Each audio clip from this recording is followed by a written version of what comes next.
hope you like the music. We left out the lyrics because they're not so favorable to former colonies.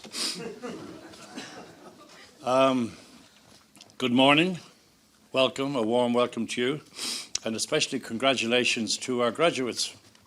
We are very, very proud of you.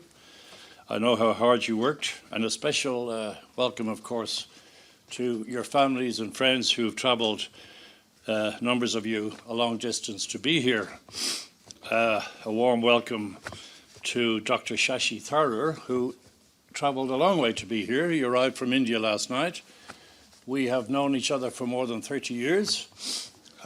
We have gone downhill ever since. He's going to be President of India Thursday or Friday.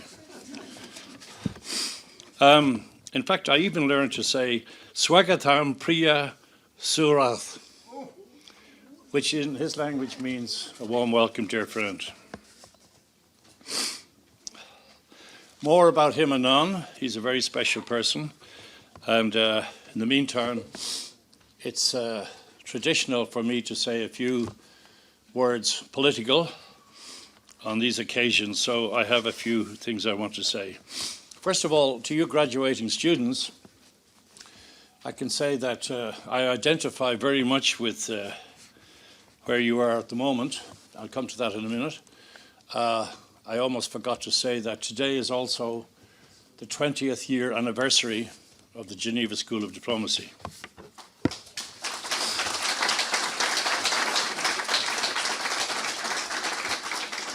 A little research, of course, in the Irish humorous way, showed me that, and this is true, that today, according to Wikipedia, is also take your dog to the office day. So we left that part out. Anyway, I identify with you graduates because I remember when I took my bachelor's degree and graduated, the Cold War was in full swing. And when one looked around the world, the largest country in the world, Russia, was totalitarian. Stalin just having finished killing between 30 and 40 million people, or 20 and 30 million people, I should say. The country with the largest population, China, was also totalitarian under Mao Zedong. So many millions of people all dressed in the same Mao uniforms. And the great Chinese people deserved better leadership. Mao killed about 40 million people.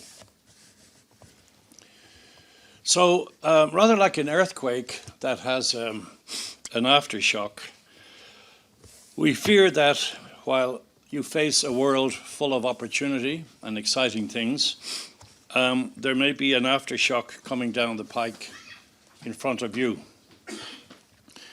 You graduating students have been privileged and blessed, not spoiled, but blessed to grow up in democracies and at peace and not have to go through the horrors that previous generations were subject to.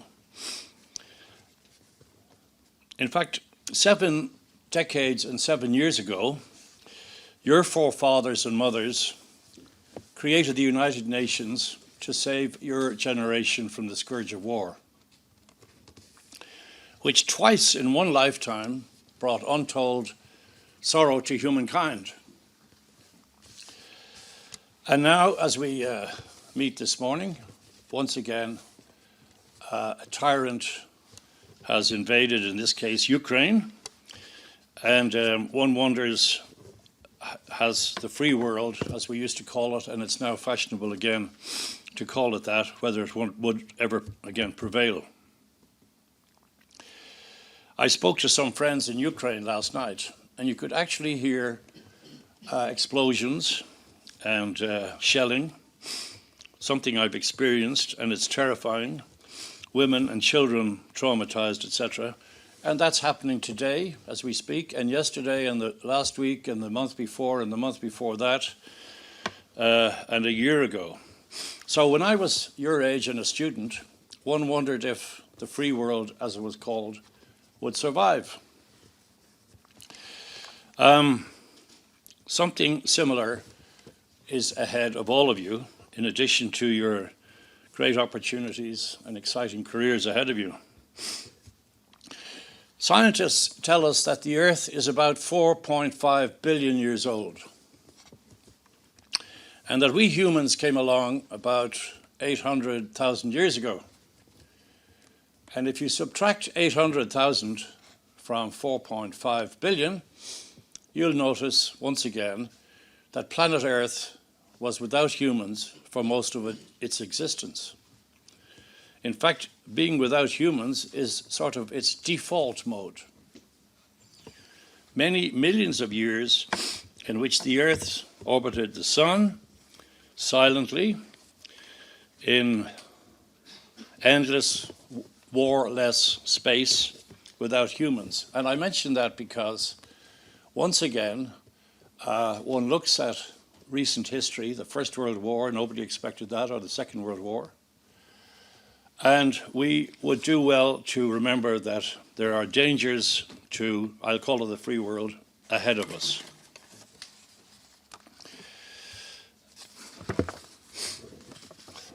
Because what the planet has done before, it can do again. So you will have exciting times ahead of you. I wish that you build prosperous and prestigious careers, but never forget that you have to give back as well as take. So there are some challenges ahead of you that fortunately you've not experienced yet. Such horrors as I've mentioned. And you may be surprised because from those to whom much is given, that's you, much is demanded. You may be, in fact, numbers of you may be called from the ranks, your courage tested, and your integrity and spirit much needed. Because it's not too much to say that the human species is not absolutely assured of survival. You know from the pandemic experience that a world problem like the pandemic intrudes into your own state, into your own community, into your own home, into your own family. And there may be other such challenges ahead of you, given the ecological damage we're doing, the fact that we have not brought proliferation of nuclear weapons under control, and the fact that China is rising and watching very carefully what's happening in Ukraine with their eyes on Taiwan. You may well say, well, what can I do? You can do a lot. I'm thinking of the 13th century Persian poet Rumi. I think when he wrote in that century, he was thinking of all of you graduating this morning. He was very farsighted. He put it this way: you are not just a drop in the ocean. You are not just a drop in the ocean. You are the ocean entire in a single drop.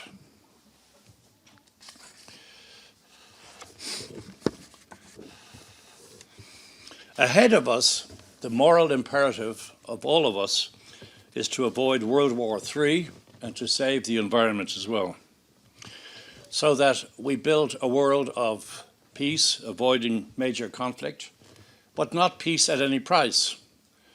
It was said of the ancient Romans, they lay waste to the land and call it peace.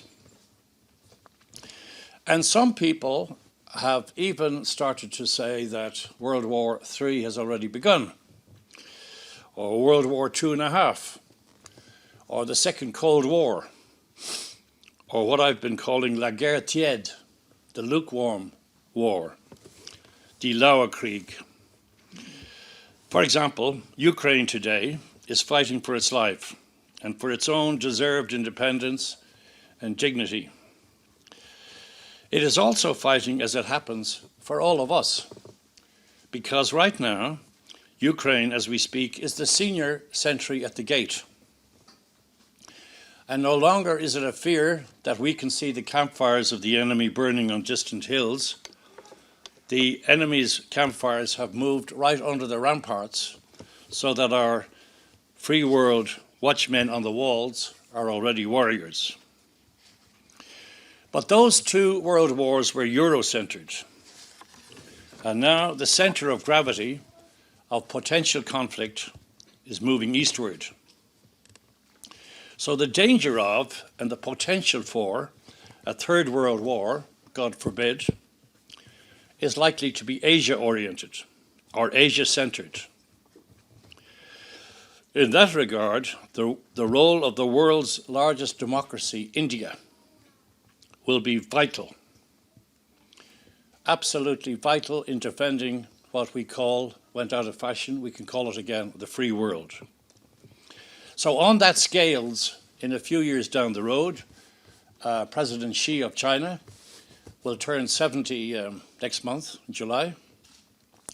Mr. Putin turned 70 a few months ago, in October, and they despise what we call and value rightly democracy. So the role of India in the future will be extremely important, and in the near future.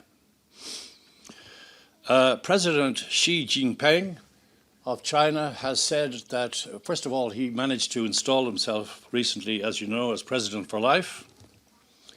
And his excuse for that is that he needs to deal with what he calls the problem of Taiwan. So she has a right to make noise. We should always make noise. Except when I'm speaking, of course. In the scales in the future between fascism or democracy, and I wanted to say that President Xi Jinping has said that the excuse for his being president for life is that he wants to solve the problem of Taiwan. And my view is that he will try this before he turns 75. The kind of thing that Mr. Putin has already started. So that means we are in very great danger a few years from now. And I'm not by nature a pessimist, but I think it's foolish not to be realistic. In those few years ahead, the hands on the scales between fascism and freedom will be extremely important.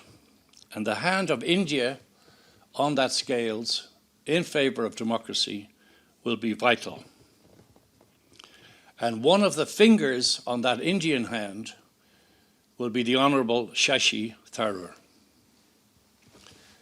His voice will need to be heard, as well as his fingers on the scale. It's a voice that is at once articulate, eloquent, erudite, and enlightened. You know, if you look back at history, I'm fond of mentioning the 5th century BC, where Sparta and Athens fought a brutal 27-year war.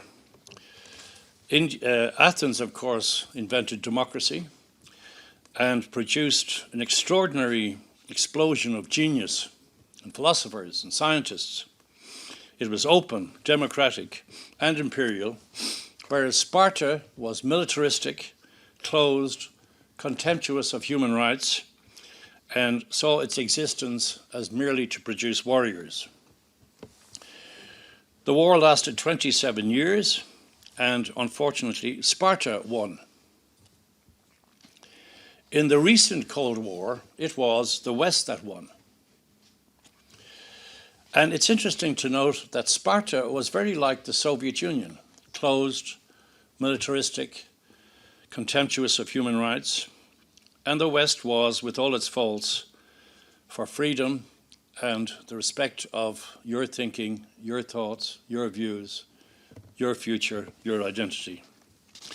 So in a way, the score is 1-1 between fascism and democracy. In a way, the playoffs are still ahead of us, the penalty shootout. And in our humble opinion, it means that India, which has had many fine hours, has its finest hour ahead of it. And my friend Shashi Tharoor, who has and has had a most eminent and distinguished career, it is my view that his finest hour is ahead of him. So take a good look at him, hear what he has to say, And they should buy you a gin and tonic, right? Yeah, exactly. Oh, it's Scotch. Irish Scotch, yes. So, the struggle, I'm saying, between tyranny and the open society has been constant. And more of that is ahead of us.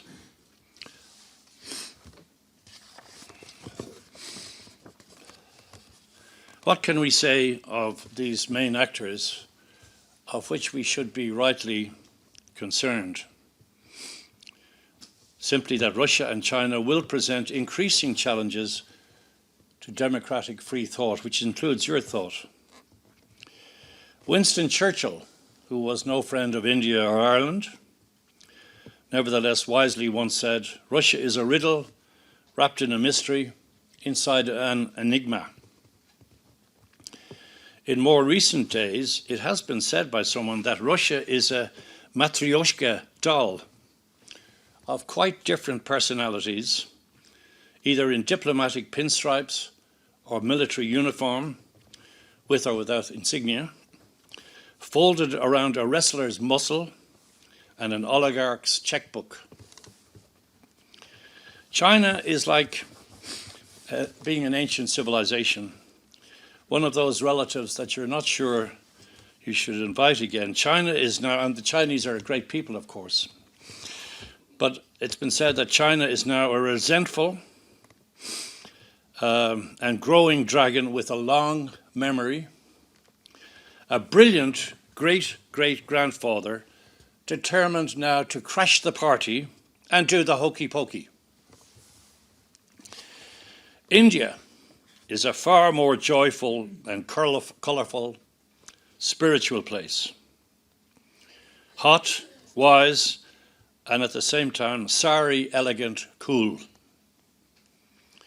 With the Bollywood villains dancing innocence inside an Earth-orbiting cricket ball, computer-driven by Bangalore brilliance, a giant elephant-sized, colourful family lumbering towards its noble destiny, a successful pre-arranged marriage with a suitable boy from a good family, the Democrats. Thank God, and thank God for her and her wisdom. So I'm now going to conclude by saying something that I came across that Mark Twain said, and this might be useful for you to remember. He wrote, "It ain't what you don't know that gets you into trouble. It's what you know for sure that just ain't so." Please take note, President Xi Jinping. Please take note, Mr. Putin. It ain't what you don't know that gets you into trouble. It's what you know for sure that just ain't so. And finally, let me say again, congratulations to our wonderful, wonderful graduates. I know how hard you've worked. I know how difficult it has been. And I know what great support your family and friends have given you. And you've been blessed, as I said, to grow up in democracies with freedom of thought and speech and whatever you want to do or say, and all those good things are ahead of you. But there are challenges ahead of you also, that you as a generation have been spared. And as I said, you may be called from the ranks, your courage tested, your integrity needed. So bear that in mind, because that is what, merging those two things, getting and giving, that is what will give you the most satisfaction in your careers. I have this failing that I get very angry when I see bullies. So when I talk to my friends in the Ukraine, it's outrageous that they should be bullied when they are a special culture with their own language and fully deserving of freedom. But together, especially with India's help, and frankly, it's not too much to say, especially with the important voice of Dr. Tharoor, freedom will continue to prevail, so that, as one example, Ukraine, so that a Ukraine of Ukrainians, governed by Ukrainians, for Ukrainians, shall not perish from the earth. Thank you.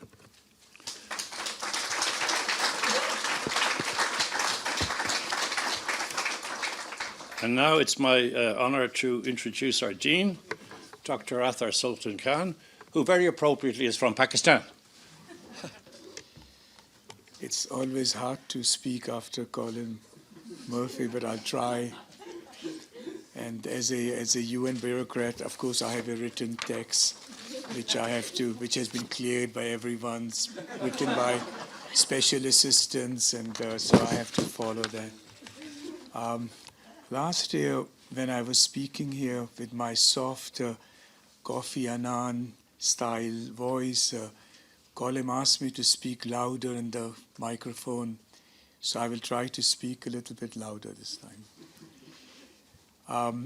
Honorable Member of Parliament, Dr. Shashi Tharoor, Honorable President of GSD, Dr. Colum Murphy, fellow faculty members and staff of GSD, class of 2023, Excellencies, ladies and gentlemen.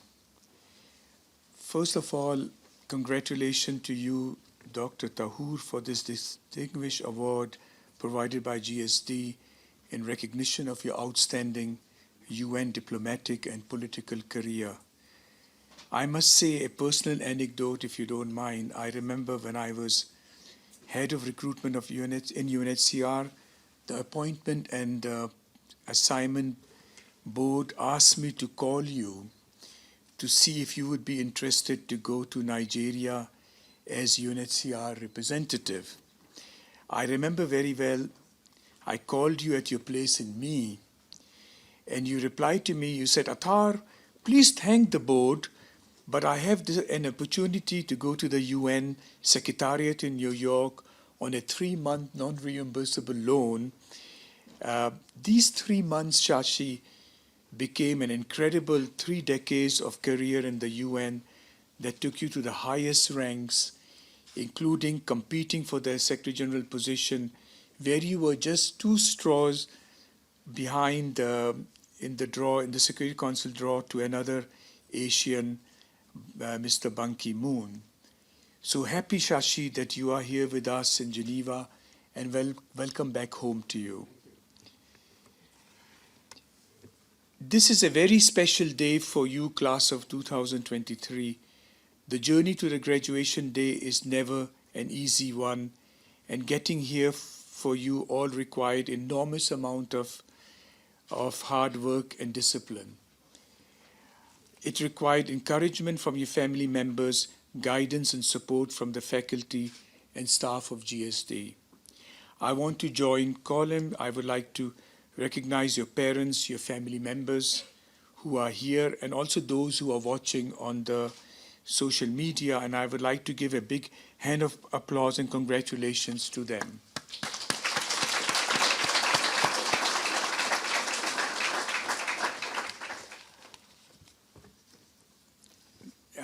Each time when I'm speaking at the graduation ceremony here, I think this is maybe the 4th or the 5th time, memories always come to my mind when I graduated many years ago from a very similar school in New York. I remember that day very, very well. After the graduation ceremony and the boring speeches, we quickly returned our rented gowns and hats and went to the Rockefeller Center to have as many pina coladas as we could with the deposit money. Then after the gala dinner the following day, we went to Martha's Vineyard for the weekend. When I returned back to my apartment on the Upper West Side, I saw an urgent envelope in my mailbox, the real mailbox with the key, of course. I opened and saw inside that envelope was a telegram from the UN, OHRM, offering me a regular contract at the P1 level. That's how it all started. Class of 2023, you can also have your pina coladas, and you can also have your gala dinners and your weekends, and I'm sure some of you will get your telegram too, and will be able to start a job, be it in bilateral or multilateral diplomacy. Dear class of 2023, Who knows, among you there could be a Nelson Mandela or a Sadako Ogata. I hope you know who Sadako Ogata is. Or a Kofi Annan, or even a Angela Merkel.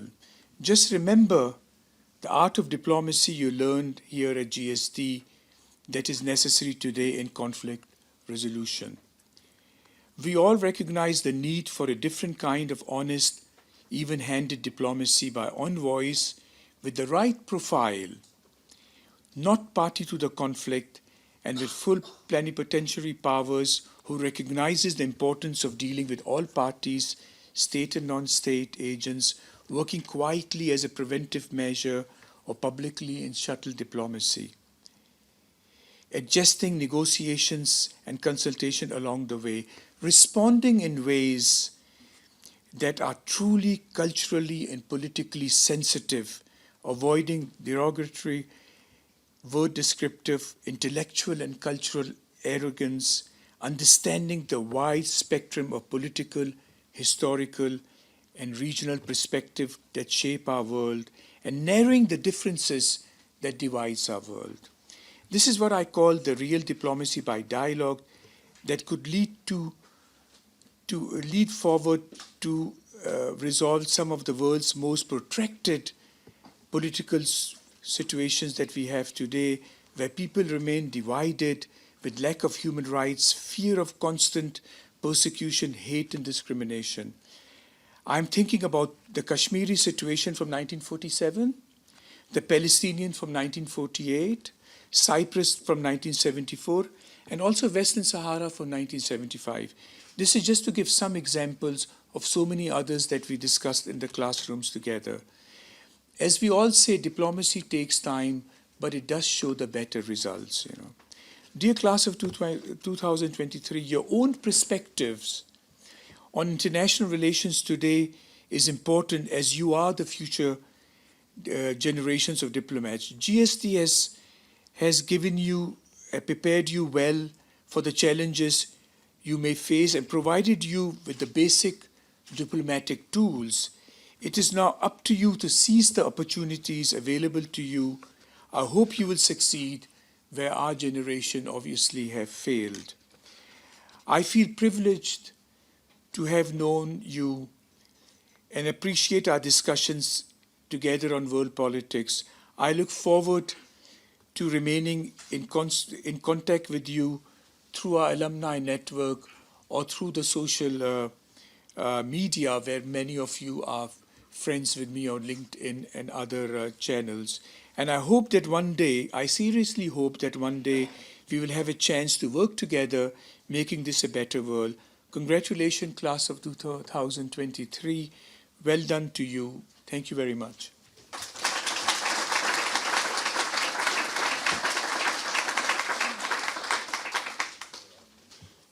So let me read the honorary degree. The first part is in Latin.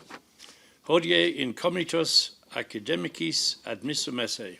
Into this academic community today is admitted Shashi Tharoor for his life championing of United Nations values and Indian democracy, for his prolific and enlightened contributions to literature, for his steadfast defense of the open society and democracy, for ahead of a gathering storm and the rising menace of tyranny, the brave raising of his needed voice, articulate, eloquent, erudite, and enlightened. And because of the planet and the free world's ever more pressing need of such a voice, is hereby conferred with and admitted to the degree of Doctor of International Relations, honoris causa, in witness whereof, by the authority committed to us in law, we have hereunder placed our names as testimony.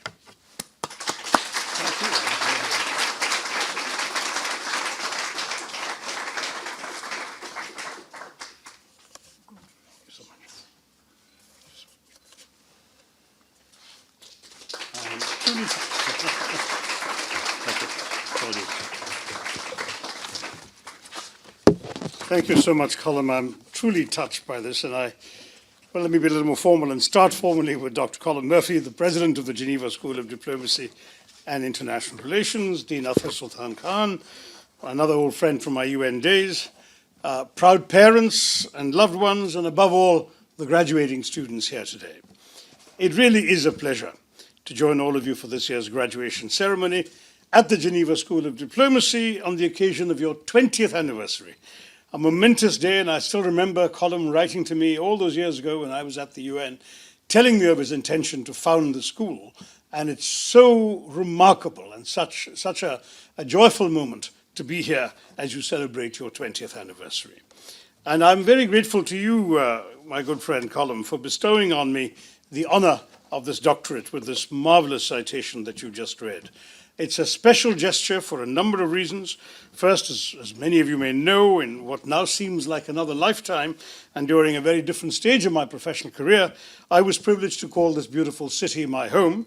As a one-time Genevois working in the UN in the 70s and 80s, this is a city that holds many fond memories, including of efforts with colleagues and friends from across the world to solve some of humanity's most pressing challenges.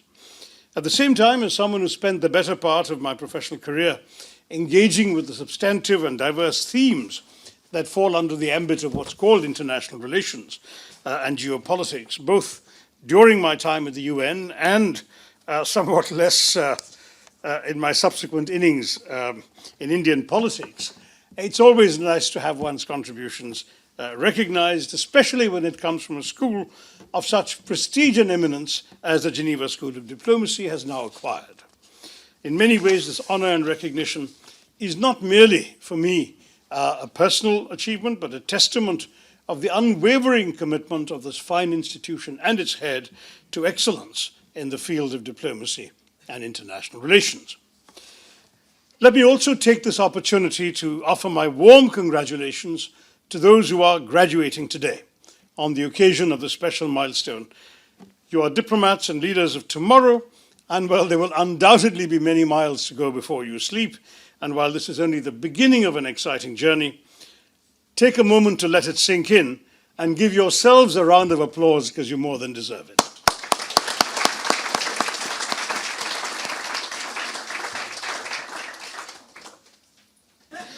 My congratulations to all the young graduates who have received their degrees, or who will be receiving their degree shortly. A graduation ceremony is one of the most important days of your life. It's a day when society publicly acknowledges your hard work, your intense study, your dedication by conferring upon you this degree. And it's therefore the certificate you get is both a reflection of your own efforts and achievements, and at the same time, a token of your place in and your responsibility to the society to which you belong. As young professionals, you will have a lot of things to do in many ways in which you can contribute to your nations and to the world. Your service will in turn be a reflection of the institution where you have studied. You're fortunate to have studied in and today be graduating from GSD. And this is the moment also to applaud the faculty and administrators who have accompanied and guided you on your journey.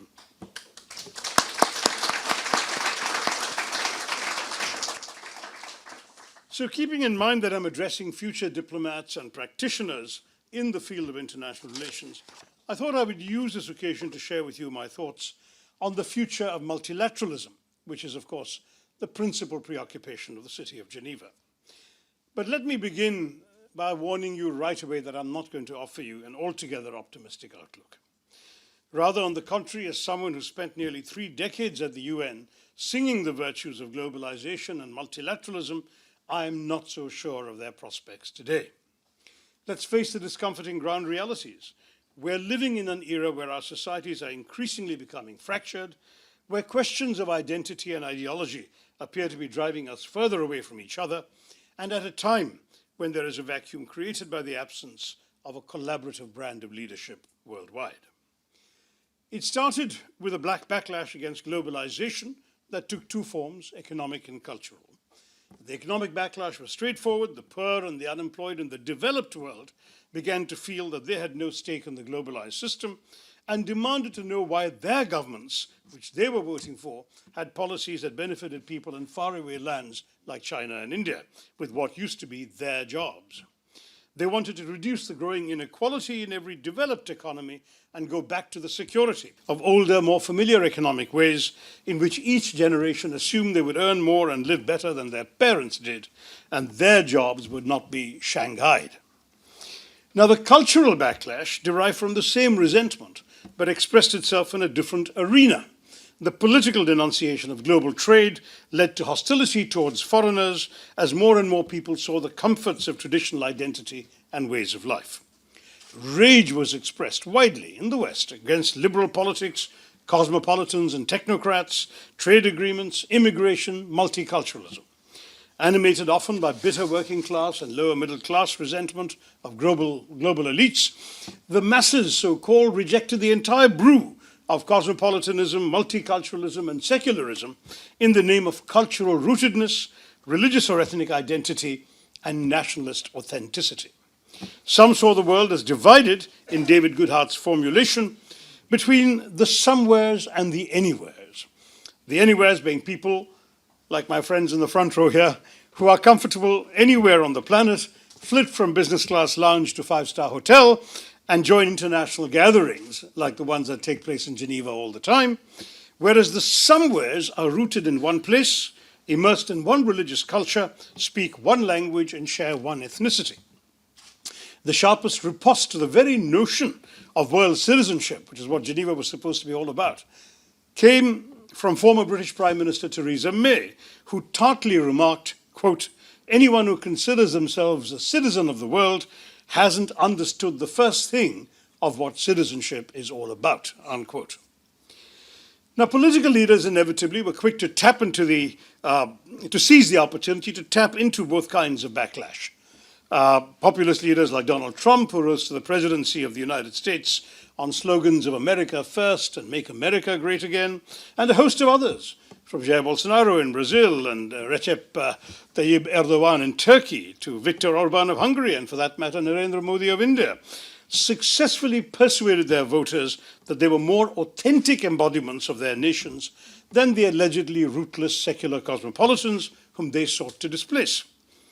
Their ascent inaugurated an era of nationalist strongmen, perhaps best symbolized by the bare-chested photographs of Vladimir Putin. Others have been rising, from the Alternative for Deutschland in Germany, the Freedom Party in Austria, to the Party for Freedom in the Netherlands, and Marine Le Pen and Eric Zemmour in France, none of whom have won national elections, but who've all come close enough to shift the national discourse. Together, such parties and leaders, combining nationalist fervour with a determined articulation of popular prejudices, have made nationalism the default model of national self-definition. And perhaps now, after Ukraine, we should anoint President Putin the chairman of an oxymoronic nationalist international. Now, of course, these leaders were challenged by liberal intellectuals who lamented their defiance of the consensus that the world was moving inevitably towards greater integration, where borders were becoming less relevant and sovereignty could be pooled for the benefit of humanity as a whole. But the emotional appeal of nationalism to most voters put the liberal cosmopolitans on the defensive. In a recent essay, my friend Michael Ignatieff confessed that the COVID pandemic and the invasion of Ukraine have reminded us once again, and I quote him because I'd written the same thing a couple of years earlier, that we were all once guilty in that era of assuming contingent realities of our time to be permanent features of the international landscape. What were these assumptions? That multilateralism would prevail in world affairs, that there would be coalitions of the willing, probably under US leadership, ready and able to intervene, for example, to protect civilians anywhere, that these coalitions would be able to secure Security Council legitimacy for their actions, and there would be human rights concerns.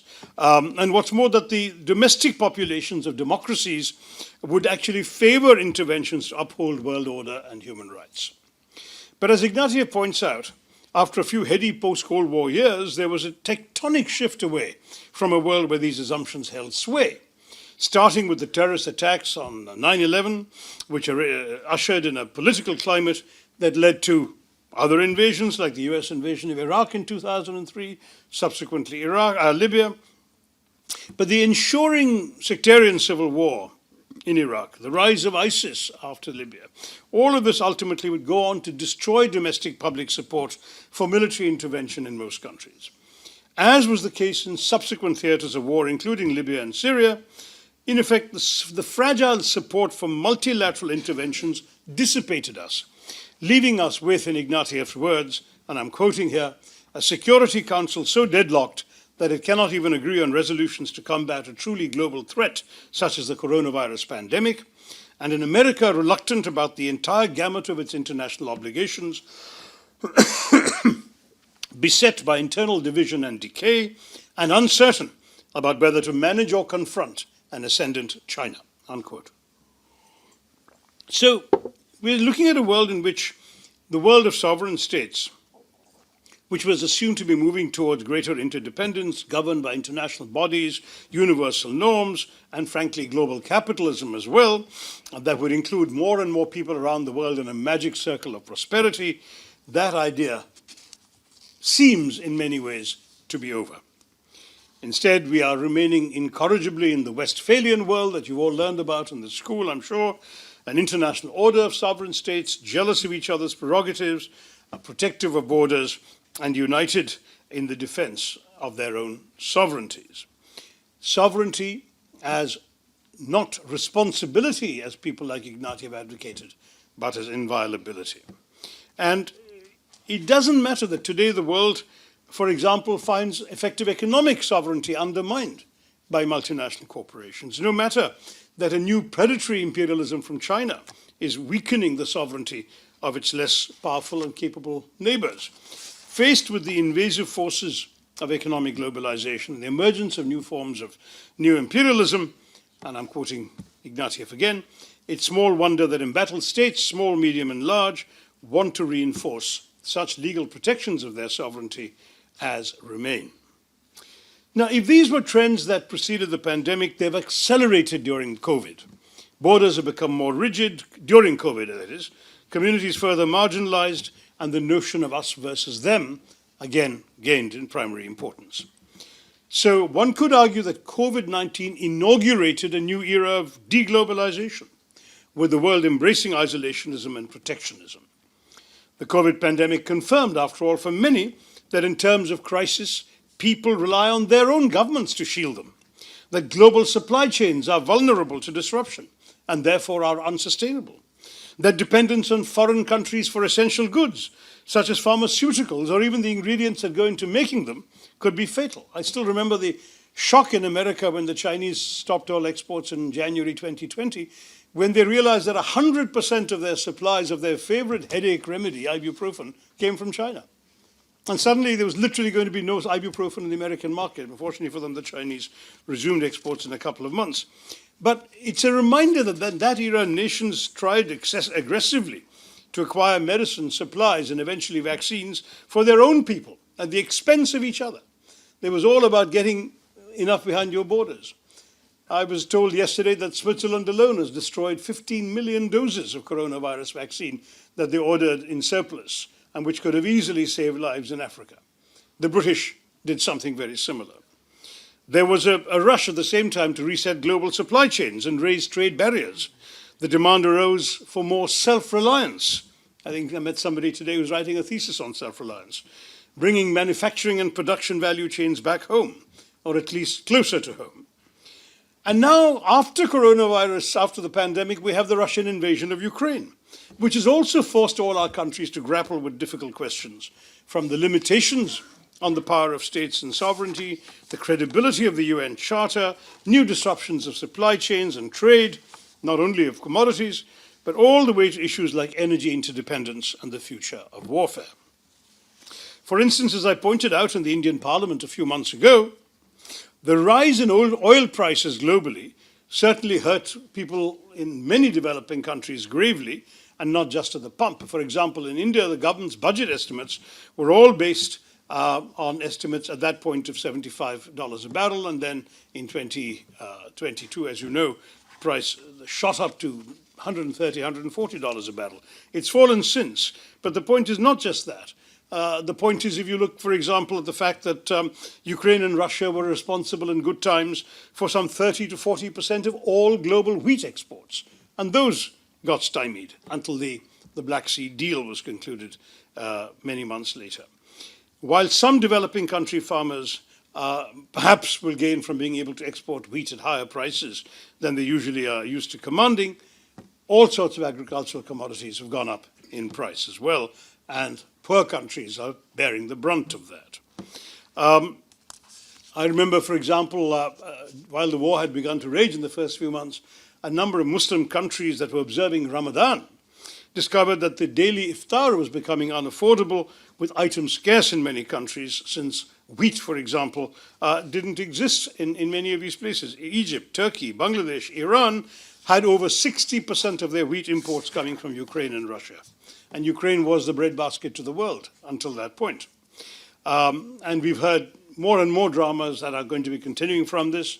The inability of Ukrainian farmers to plant their usual wheat crops as long as the war endures, the damage to the dam, which may have all sorts of impacts on prolonging wheat shortages, and so on. I don't want to go on excessively about this, because this is all material that you can find on the internet. But what worries me is, as many of you in this room probably hail from some of Ukraine's European neighbors, and are also part of societies that have been most directly affected with the 5 to 8 million refugees who are estimated to have left Ukraine and crossed into neighboring countries, and of course the impact, the indirect impact of sanctions on Russia, on European economies too. All of this is causing untold and perhaps yet unmeasured consequences in terms of annual inflation rates, in terms of other devastating consequences, with many developing countries being forced to come close to defaulting on their debts because of the economic crisis. There, an Athar zone country of Pakistan, the Prime Minister was essentially defenestrated because the impact of the war on the Pakistani economy created economic conditions so dire that the support he might have enjoyed had he been the steward of good times disappeared when he was presiding haplessly over economic failure. Very similar problems in Colombo in Sri Lanka, and countries as far apart as Nepal, Tunisia, Sierra Leone, Bolivia, all face debt crises attributable directly to the war.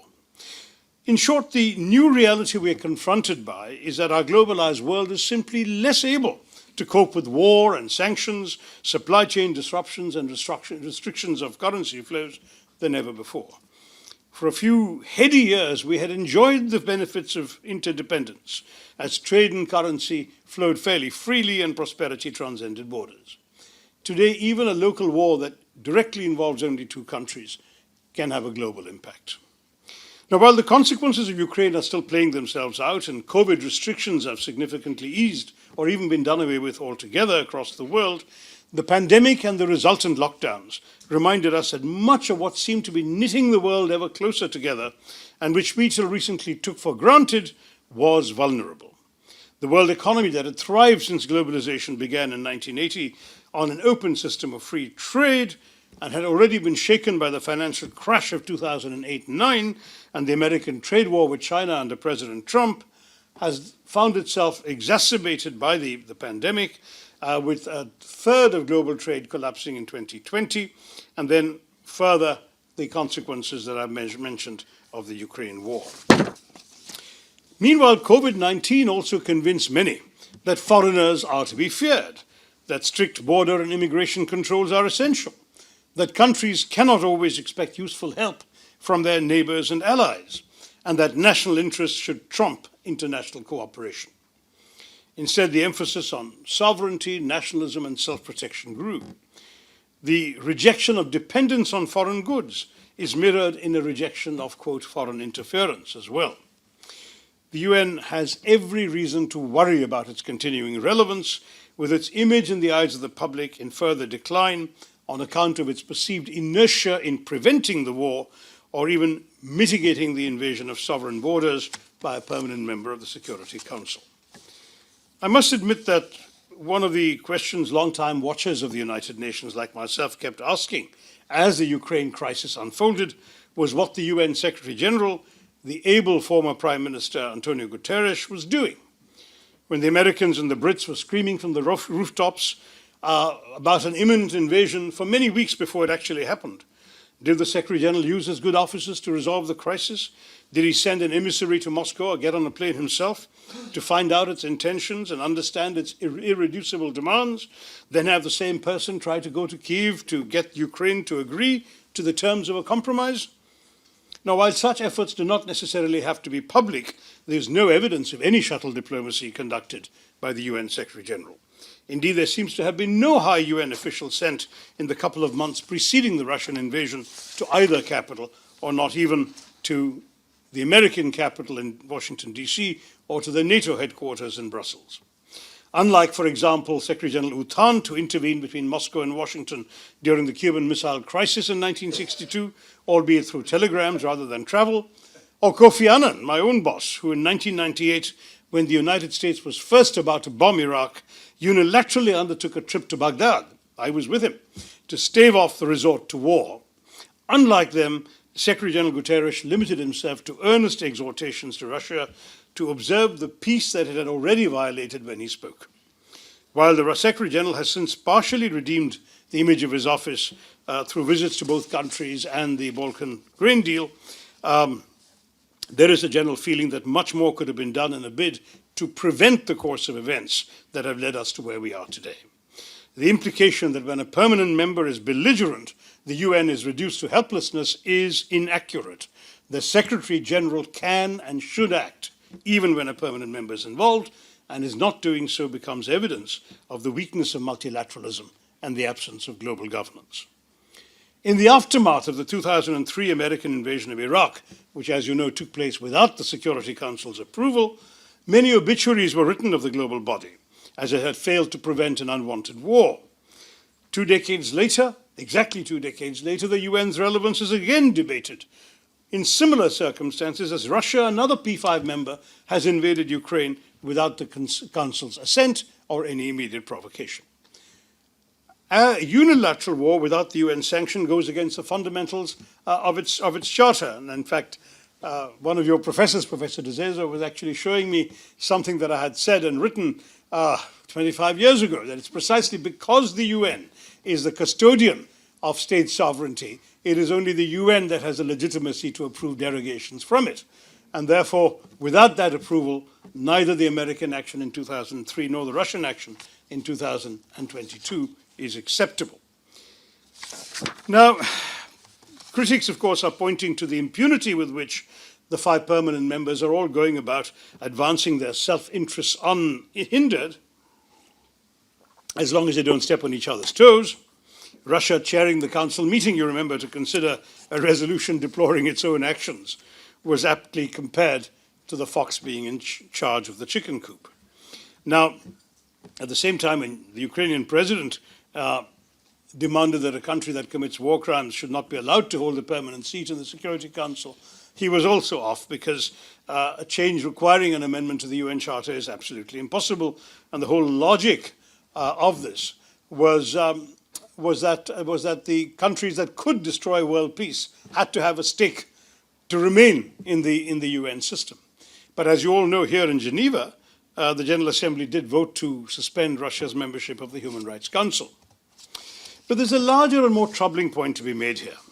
As sovereignties are reasserted across the world and treaties and trade agreements increasingly questioned, multilateralism, which was the once taken for granted mantra of international cooperation, will be the first casualty. It was already in danger of being eroded gradually before the pandemic, Britain withdrawing from the European Union, America leaving the landmark Paris Climate Agreement, President Trump pulling the US out of WHO. But now isolationist voices are claiming that they're vindicated. The World Health Organization's response to the outbreak, with its indulgence of the official Chinese line, points to the waning legitimacy of international institutions. Many of our global institutions and their agencies suffer from politicization, manipulation, and the lack of representation and independent leadership.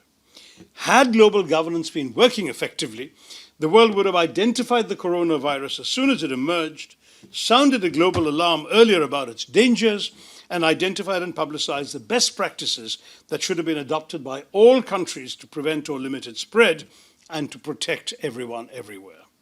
That this did not happen is a damning indictment of the state of our new world disorder. The phenomenon of deglobalization has its regional implications too for all of you in Europe. Europe, once seen as a poster child for the virtues of regional integration, became the epitome of its limitations, since the idea of Europe crumbled rather quickly under the onslaught of the pandemic. The famous Schengen visa and the notion of border-free movement between states was, if you've not forgotten, the first casualty of COVID-19. The EU countries threw up barriers at the first sign of the virus. It did not take them long to discover the disadvantages and limits of the very free movement of goods, services, capital, and people that they had sworn by and touted for 5 decades. Early in the pandemic, for example, Italy, the first major center of the COVID-19 crisis in Western Europe, was denied medical equipment by its EU neighbors, who threw up the barriers towards Italy and introduced export controls instead of extending solidarity to their fellow Europeans in distress. So I would argue that we have now seen some rather depressing changes. Of course, as I mentioned earlier, the geopolitics of the arrival of the pandemic coincided with the end of the unipolar moment, the brief period of a couple of decades of dominance, politically, militarily, economically, and technologically by the USA. Now, the US is no longer uncontested in any of those 4 adverbs. Now, there's a new bipolar tension between the US and its principal competitor for the label of superpower, China. Colum Murphy has already alluded to this. China's peaceful rise for the last quarter of a century, fueled by American investment in its industries and burgeoning export trade for its manufacturers, has culminated in supplanting the US as a manufacturing and industrial power, rivaling its economic size and exceeding its surpluses, and of course challenging it even in cutting-edge technologies like 5G. The worry is that a risen China sees no need to remain peaceful. Again, your president has already mentioned this worry. Its belligerence with India on its disputed frontier, its assertiveness with its maritime neighbors like Japan and Vietnam, its tough new security clampdown in Hong Kong, and its trade sanctions on Australia all demonstrate its newfound willingness to pursue its goals aggressively. The coronavirus is far from the first global bug to have bitten us, nor will it be the last. In 2001, we learned that anger and malice in the dusty caves of Afghanistan could take down skyscrapers in New York. And in 2022, war and destruction in Ukraine have been added to the ominous mix that I've described of the 2 previous decades. With xenophobia and racism on the rise, many countries putting up barriers, frightened and mistrustful of the outside world, instead of leveraging institutions to search for shared interests that can make regimes fit for purpose for the 21st century, we are seeing increasingly destructive zero-sum behavior. Now I'm going to wrap this up right now. I know that, like Egyptian mummies, we're all strapped for time. All of this is happening while democracy itself is imperiled. As national strongmen increasingly dispense with democratic niceties at home, and liberal democracies across the world witness the phenomenon of what's being called democratic deconsolidation. Autocracy has little time for multilateralism, which such leaders see as imposing constraints on their controls. Yet it's clear that the sheer complexity and immeasurability of our interdependence requires more global governance and not less. Turning our backs on multilateral institutions at the first sign of weakness is unfortunate.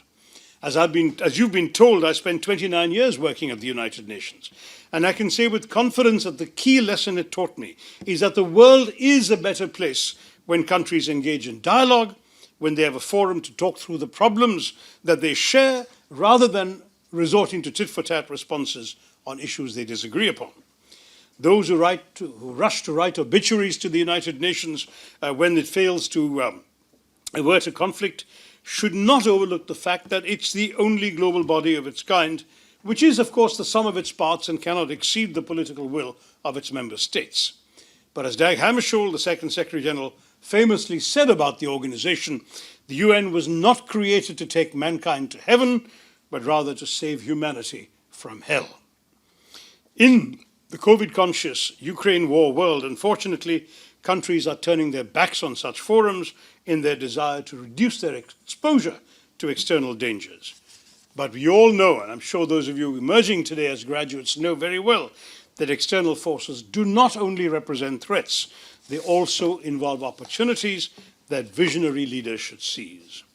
And I would hope that in a global society that's more insular, stratified, and hostile than when Colum and I were your age, there now has arisen a unique opportunity to talented leaders like many of you graduating today to rise to the occasion and address the acute leadership deficiency the world is currently facing. The world will need a new set of leaders to bring us together, individuals who, though rooted in their immediate localities, are capable of displaying the necessary vision and aptitude to think beyond your immediate borders.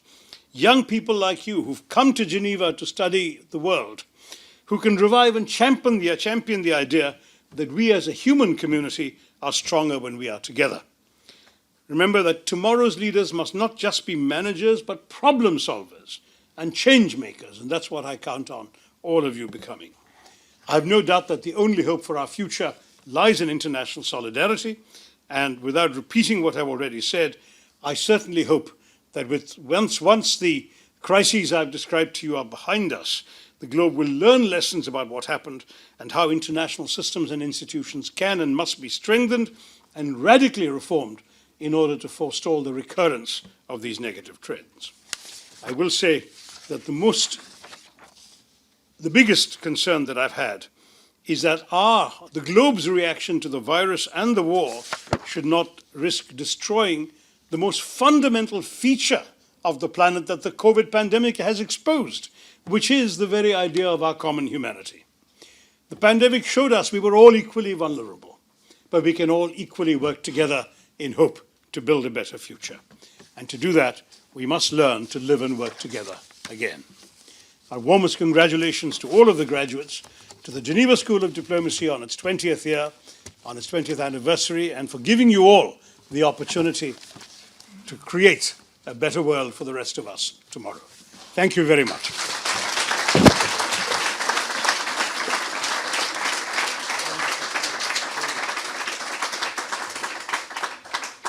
This is the part, perhaps one of the most important parts, where I say thank you to our wonderful staff and all who made today and similar days possible. So thank you, Maya, Ushia, Sabrina, Zoe, Shirfra, Catherine, Adnan, the excellent Rakesh Krishnan, whoever he is, and of course my partner, our Vice President, Shanaz Barragan. She has forbidden me to say anything nice about her today, and as is traditional, I ignore that. So I would be remiss if I didn't say thank you, Shanaz, for that enormous amount of hard work and commitment and dedication over 20 years. Thank you all so much.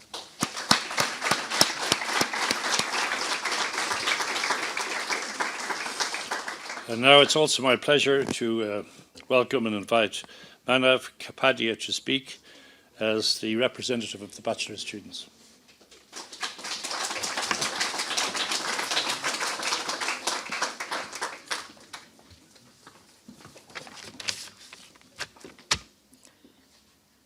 Ladies and gentlemen, first of all, let me extend a warm welcome to Mr. Shashi Tharoor and express a deep sense of gratitude for those truly inspiring and moving remarks that have graced his graduation ceremony. When I first received an invite for this speech, I was told that it was supposed to be between 2 to 3 minutes. And like most of my colleagues and my professors know, that amount of time was never enough for me.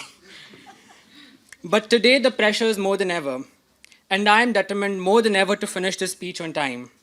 And for this purpose, I want to make an honorary mention to my support system in completing this speech. None other than ChatGPT, Quillbot, and bestgraduationspeeches.com. But well, sooner than later, I realized that none of them could actually articulate the very academic experience that we all went through. And allow me to take a few moments to explain what this means. It means that ChatGPT could never realize that we went from using poor internet connections as an excuse for arriving late to online classes to using buses 20 and F for your delays. It means that ChatGPT could never know why most of you scroll through your Facebook feeds not to stay in touch with media, but to be the first one to view an apartment listing in this city. And lastly, it's the same ChatGPT that could never realize what it meant to finish all your submissions for the semester, only to know that your INC paper was pending and due in 2 hours. Today, as we become graduates of international relations, employment or unemployment stares right at us. Soon, many of us will end up working in Instagram-worthy conference rooms at the UN and negotiating on issues that are no longer your daily news notifications, but the agenda of your day. However, your memories of the good and difficult times in Geneva will stay. The family-like bonds you created with your friends will stay. And the learnings from your experiences in this city will stay. At this point, I'm reminded of a quote by Ursula von der Leyen, the President of the European Commission, on being asked about her studies in London, said, and I quote, "I lived far more than I studied," unquote. As I end this speech, I want to thank my classmates for these amazing memories. I also want to remind you that you never replied to my messages on time. I want to thank the faculty and administration of GSD, without whom this would have certainly not been possible. And lastly, I have a huge thank you to my family for being the very pillars of my success. Congratulations, batch of 2023.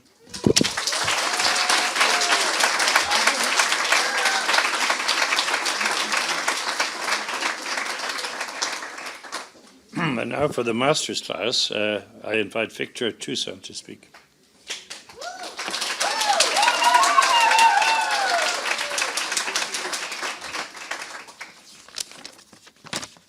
Thank you, Manab. That was great. Then, good morning, esteemed faculty, honored guests, fellow graduates, my family over there. They are a little bit shy. Don't look at them, please. So today we gather to celebrate a very important benchmark in our academic career. I agree. And I want to take a look and make profit of this occasion to truly thank you and express my deepest sincerity, for I've learned so much of you all and taken so much from you too. Actually, and I'll name some, from Divya, I think we've learned perseverance. It's all about continuing on trying. From Chiara, I think that we've learned resilience. It's all about continuing when things get rough. But this master was not all about hardships. And also we have Alejandra, who is the true embodiment of being able to laugh at oneself. So it is good to find humor in our own quirks. This faculty is, in fact, a bit quirky sometimes. But, you know, we usually place a heavy importance in aspects of life that should not have them. And, well, it is from Anna, actually, that we've learned that we could be more at ease with every passing day. It doesn't matter to be on time always. But there is many more of you, and there's so much more to say about, but I just don't have as much that I might like. But I must now stress the importance and the power of finishing. Some of you may decide to pursue an academic career, some others to embark on a purposeful job. I'm sure you'll find it. But I know that all of you aim to make an impact within your own circles. Class of 2023, you are on the right track, because I know you're completing what you begin. And I see also that you've all been carrying, up until now, a huge backpack of objectives. You've left a lot behind, actually, to arrive where you are. And you had the support of your family and your friends. And what's coming ahead may look a little bit uncertain, discouraging, disappointing, which are the exact reasons why you should continue chasing what you came for. So lastly, I want to give you an Iberian proverb. I don't know who the author is, will not cite it.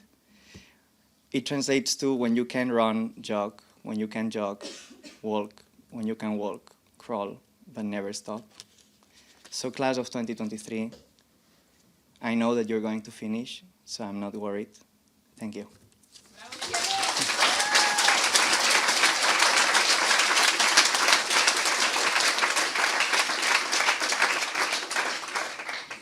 The Executive Masters, can I call on Axel Diaz?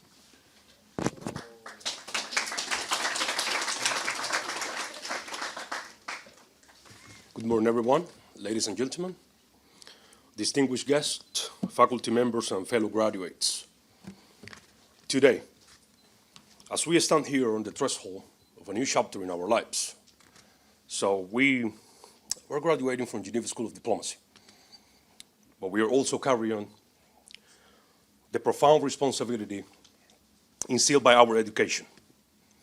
We possess the knowledge, the skills, the experience to navigate the complexities of international relations and positively impact the world. And it is not a coincidence that our graduation days coincide with the first annual UN Public Service Days. So this is a powerful reminder of our capacity to bring about change through the public service. But when I contemplate change, specifically, meaningfully, rapidly, my mind turns into the remarkable impact of one of the great men, صاحب السمو Sheikh Zayed bin Sultan Al Nahyan, الرئيس الأول لدولة الإمارات العربية المتحدة. The first president of the United Arab Emirates, Sheikh Zayed bin Sultan Al Nahyan. His immense love for the people compelled him to accomplish the extraordinary task of uniting them. And by adopting a consensus and consultation-based approach, he achieved progress and prosperity. And his legacy lies not only in building a nation's infrastructure from the ground up, but in his treatment towards every human being with unwavering respect, transcending status, nationality, or religion. And to this day, the founding principles of sovereignty and security are evident throughout the United Arab Emirates. Their people led fulfilling lives, pursue diverse opportunities, and most importantly, they contribute back meaningfully to their society. As we embark in our individual journey, please do not assume that we, or you, any one of you alone, have no impact. That is not true. And let's look for no further than here today as an example of inspiration. Our esteemed guest, the Honorable Dr. Shashi Tharoor, pioneered using social media as an instrument for political interaction. Dr. allow me to say in advance that I'm not an expert in social media statistics, but I do remember very well that you were the first one in India to reach 100,000 followers, and now you have got more than 8 million followers. So this is unbelievable. So congratulations. So you are a master of the art.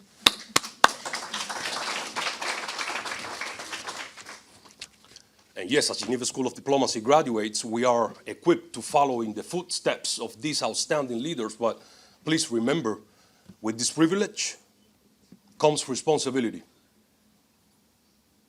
A responsibility to operate with integrity, seeking justice, equality, and promote dialogue and understanding across the border. So I personally urge you to use your education for the betterment of the world, always advocating for the rights of the marginalized, the oppressed, and please build bridges. Build bridges where there once was a division. My fellow graduates, let us embrace this calling with determination, knowing that we have the knowledge, the skills, the experience, the insights to make the difference.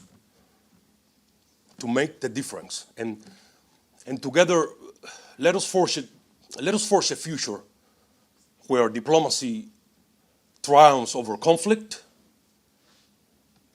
justice prevails over injustice, and dialogue and understanding triumphs over division. Congratulations to the class 2023. May we go forth and shape a better world. Thank you.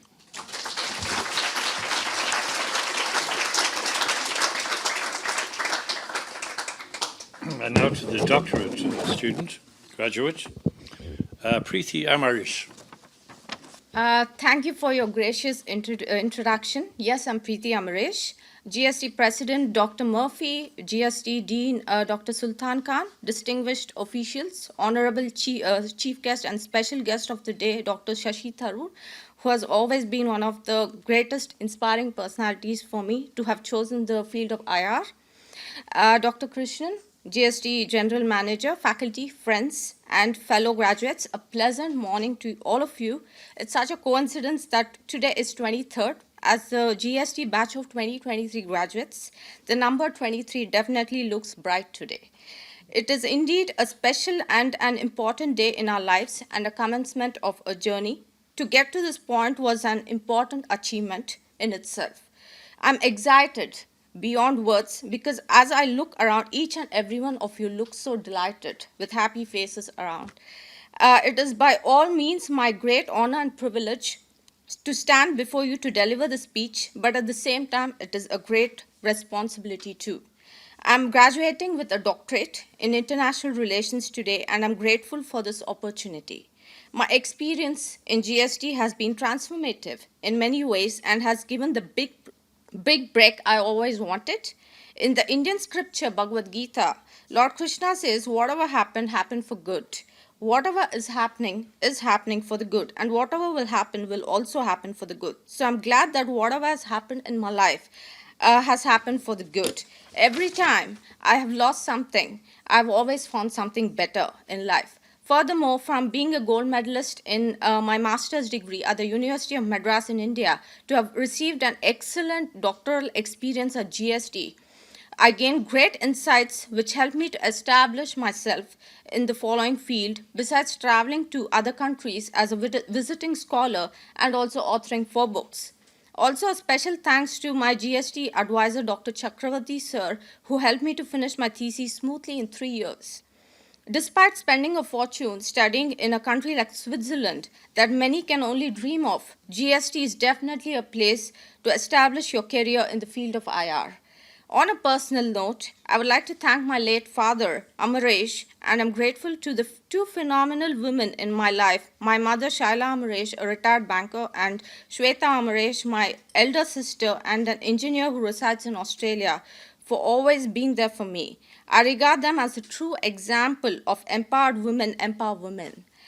Coming from a highly educated family of 3 generations and hailing from a family of doctors, bankers, engineers, and government officials, I believe women are born to achieve great heights, establish their own reputation and identity, and not settle for anything less. Today, I feel blessed and thankful to the Almighty to be the first female in the family to receive a doctorate, and that too from a unique field like IR. And I do not take one bit of it for granted. I would like to present my sincere thanks to my dearest mother who always inspired me to pursue my ambitions. Whatever I am today is all because of her. Mothers stand as important pillars of life, and I'm glad to have strong women as a mother who taught me and my sister the value of education and empowerment. Also, a special thanks to my husband, Captain Sushant, an Air India international pilot who'd be in Geneva soon. I'm also blessed and grateful to have several good mentors back in India who have guided me in the betterment of my career all these years. So, as we move from gory pandemic times to brighter times, we look forward towards a new chapter in each of our lives. Be proud of yourself for getting through the things you thought you could not. It is the hard days that determine who you are. Most importantly, make your country and family proud. Build your own empire where your children and your grandchildren could feel proud of decades from now. So go ahead, class of 2023, make your remarkable contribution. It'll take time, but the wait is always going to be worth it. You could be a future world leader, the prime minister or the president of your country, or the leader of an international organization. So don't forget to dream. Fasten your seatbelts. You have a great but also a bumpy flight ahead. It is important how you survive the storm and yet achieve your dreams. Have a purpose in life. Do what you love, nurture your passion, work hard, be kind, and most importantly, be a good human, and amazing things will happen. Lastly, don't forget, Your time is limited too, so live life to the fullest. Enjoy the small moments in life. Jai Hind, thank you, and good luck to you all.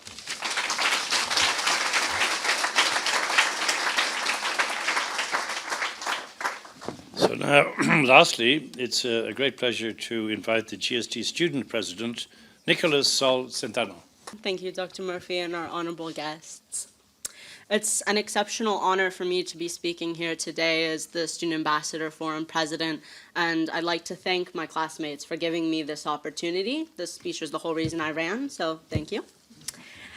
I have an immense pride for my fellow graduates today, and it's been a pleasure knowing and growing with all of you over the past several years. It's custom in this speech to thank our university for their support, our amazing professors for their guidance, and our loving parents, like my mother, who's here today, thank you, for their dedication to us. But I think the greatest thanks that we owe today for this success, for this accomplishment, is to each other. It is because of each other, our fellow classmates, friends that I would hope by now, we've known each other so long, that GSD has become such a special and important place, a university worth going to. And it's in witnessing each other's victories that we really are empowered. We have some amazing students. We have a student who, on top of the very rigorous curriculum at GSD, has put herself through law school, another who is putting herself through not one, but 2 pharmacy degrees, one who was published in a peer-reviewed academic journal her 2nd year of bachelor's studies, and another who spoke on behalf of 13 different NGOs in front of the United Nations Human Rights Council. We have students, one smartest person I've ever met, knows more about trade than I'll ever know in my entire life, and despite everything that he does, is always the first person to notice and check in when someone's had a bad day. We have students who have represented a myriad of permanent missions from the Holy See to India to Myanmar to the Maldives and at the United Nations. And these are the same students that still find the time to volunteer at local charities, homeless shelters on their free days. Our students play critical roles in major international events in Geneva, such as the World Summit on Information Society that was a few months ago. One student who, handling the forum, his master's studies, his internship at the ITU, and still helped guide the GSD team through the cutthroat Cyber 912 challenge for the first time in over 5 years. We've somehow found ourselves among some of the smartest, most dedicated, most talented students in the world, and I really think that we should be proud of ourselves and each other for this. It can be hard when you're a student and sometimes your hard work feels unseen or underappreciated. But I have gotten the pleasure and honor of knowing you all and seeing how hard you work, how deeply you care, and it has turned me into such an optimist for how the world is going to turn out. I see you and I thank you because the future is bright. We're all doing quotes in our speeches, so I hope you'll allow me to give one of my own from the great Rabbi Tarfon to carry with you as you navigate these uncertain times as inspirations and change makers. Do not be daunted by the enormity of the world's grief. Do justly now, love mercy now, walk humbly now. You are not obligated to complete the work, but neither are you free to abandon it. Thank you.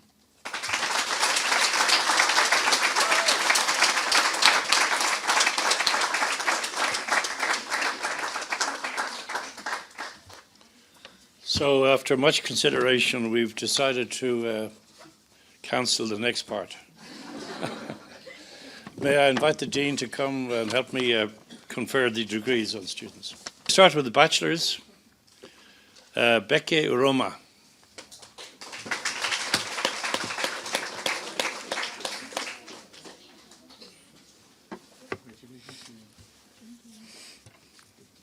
Smile, pretend you're happy.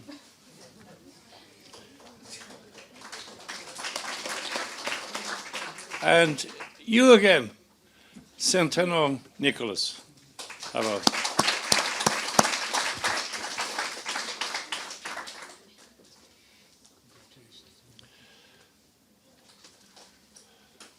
Holoviek. Olbiak Claudia.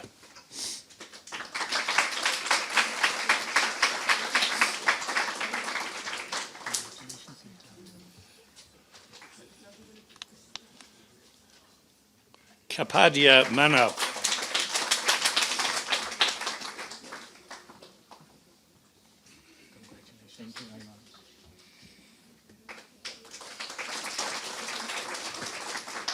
Runak Frisia.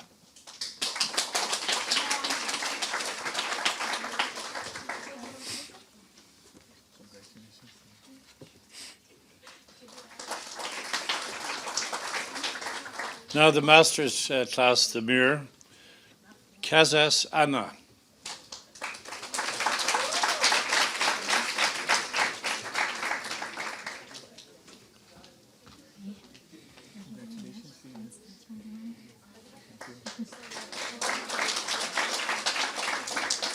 Chan Mie Kin.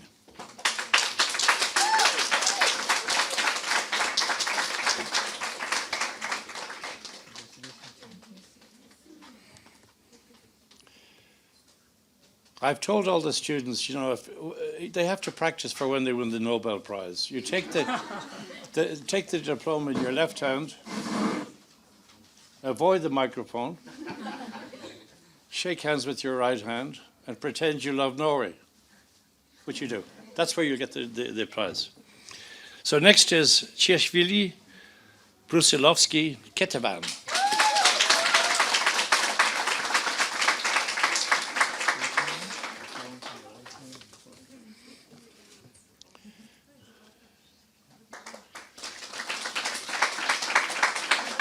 Dziwiakshi Nath.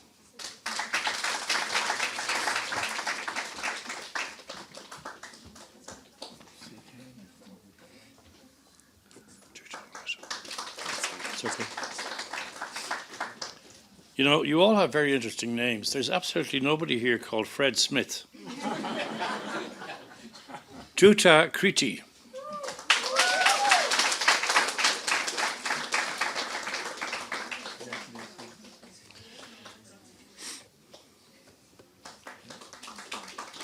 Hammer Basil.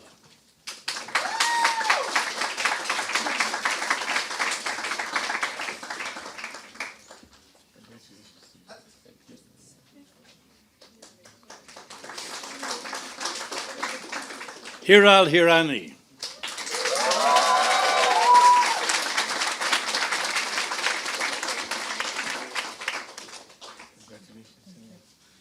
You dropped something here on the. So she gets a second diploma. Sabrina, that's the second diploma. You can mind it. Jimeno Alejandra.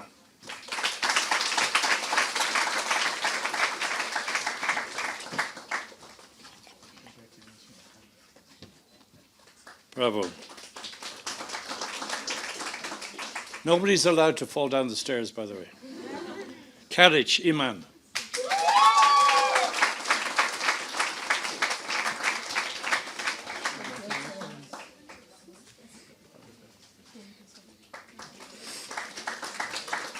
Conan Emmanuel.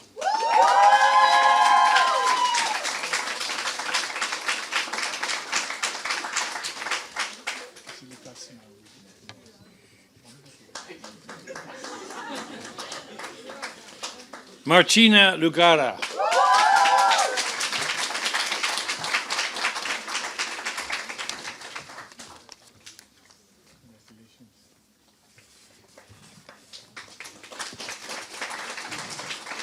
Doña Maria Vittoria.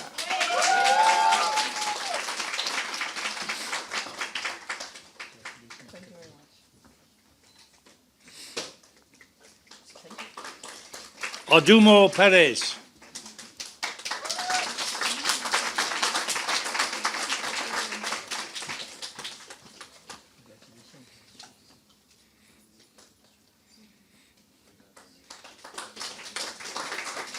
Chiara Rialini.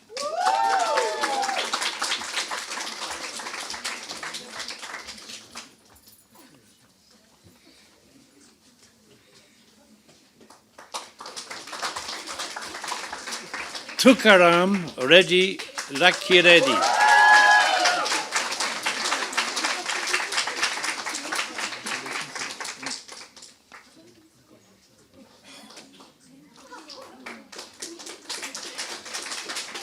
Preeti Sharma.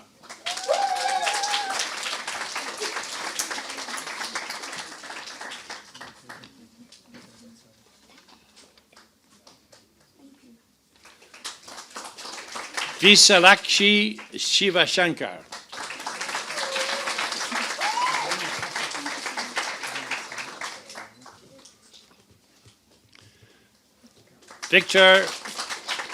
Victor Tuzan Pajares.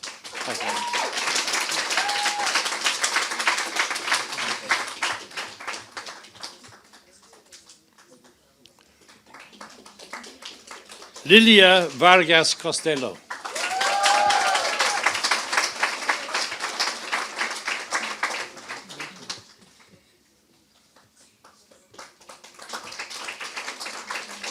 And now the Executive Masters. Fatam Al-Turki.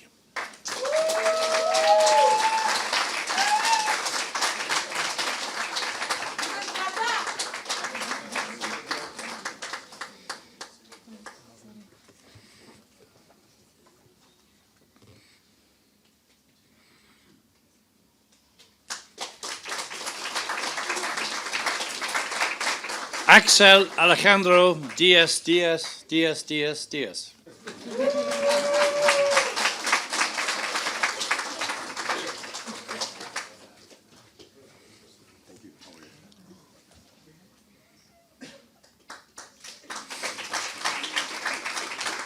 Andreas Kasper.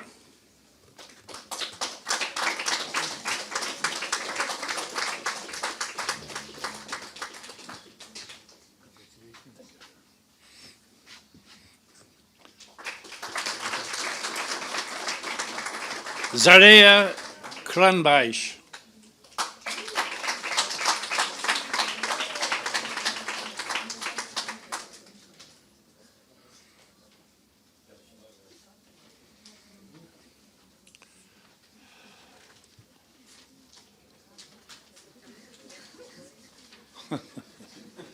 He's in a hurry.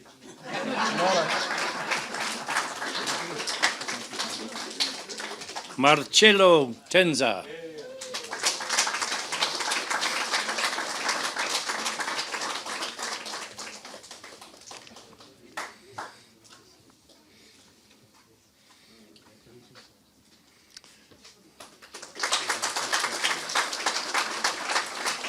And finally, the two doctorate graduates, Preeti Amaresh.